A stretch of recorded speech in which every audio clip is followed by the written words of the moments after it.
So we talked about why we have various lasers in order to avoid the fluorescence issue, and one of the most innovative approaches to that was when Bruce Chase and co-workers developed Fourier transform Raman spectroscopy. The way this works, and again, here's that energy level. Told you we would keep coming back to that. And here's our first electronic state, so that's E equals 1, and this is E equals 0, and then V equals 0 and 1.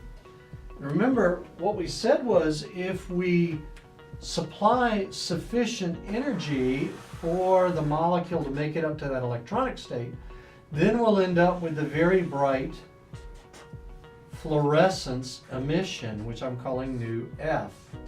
Okay?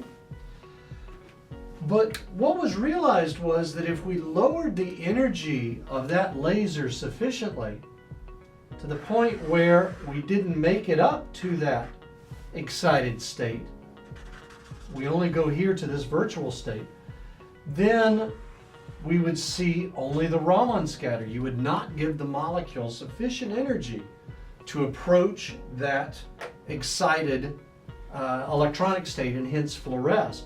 So the fluorescence photon wouldn't happen. You would just have your Stokes scatter that you've come to expect for the Raman. How does this work? Well, on the Thermo Scientific Nicolay IS-50 FTIR spectrometer, we have a Raman module that fits right into the sample compartment. It doesn't require sitting on the side. The older previous generation instruments had a large module that sat on the side, but this module just fits right in the sample compartment, and it utilizes the interferometer and detector scheme of the Nicolay IS-50 spectrometer to take care of its business. Basically, this is how it works. And remember, this laser right here now has a frequency of about, or it is, 1064 nanometers. So you have a diode laser that shines onto the sample at 1064. Then the Raman scatter comes off, and that Raman scatter is treated as if it was a source, and that's fed right into the interferometer of the Nicolay IS-50. Now, I'm not going to go into the functioning of a Fourier transform infrared.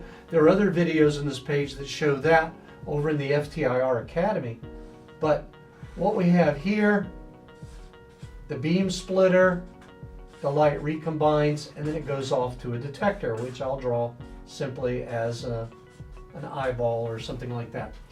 So you've got a very simple looking spectrometer. You put it right in the sample compartment, you run the samples, the Raman scatter comes off, you collect it using the detector. The two detectors that have been used traditionally for the Raman systems, the FT Raman systems, are a Germanium detector, large Germanium detector with a cryogenically cooled detector, and the room temperature indium gallium arsenide detector. With the improvement in the preamps and the improvement of all of the electronics that go with them, the in-gas detector is almost as sensitive as the germanium. There are very few samples for which you need the germanium detector's extra cost and extra complexity. The in-gas works just fine for most purposes. So why doesn't everybody do this? And it comes back to that big problem. You don't get something for nothing. It's the 1 over lambda to the 4th efficiency, which is the negative to this. Yes, you're avoiding fluorescence, but at 1 over lambda to the 4th, where lambda is now way up here at 1064 nanometers, so you've got an extremely long wavelength laser, the efficiency drops in a hurry. So I've actually had recently a set of samples that came in that we were unable to get good signals for on the FT Raman, but we got great signals for at 532. I've had the reverse as well, plenty of fluorescent samples for which the FT Raman works beautifully. In general, if the sample is like a white powder or a pharmaceutical tablet or something like that, FT Raman works brilliantly. I went to a pharmaceutical company and ran sample after sample one day, asking them to find something that was hard. Everything just kept popping up, giving beautiful signals on the FT Raman. On the other hand, there are times when it doesn't work as well. As I said, this other sample I received just recently. We'll talk some to samples later, what works well and what doesn't. So that's the basic idea behind FT Raman. You're avoiding fluorescence by not giving it enough energy. You're worried about the 1 over lambda to the 4th efficiency, giving you a come down on it, and it just fits right into the core seat of the spectrometer, and you're on your way. So FT Raman we looked at. Now let's look back just a little bit at some of the theory of Raman and then move into the Raman instrumentation using diffraction systems.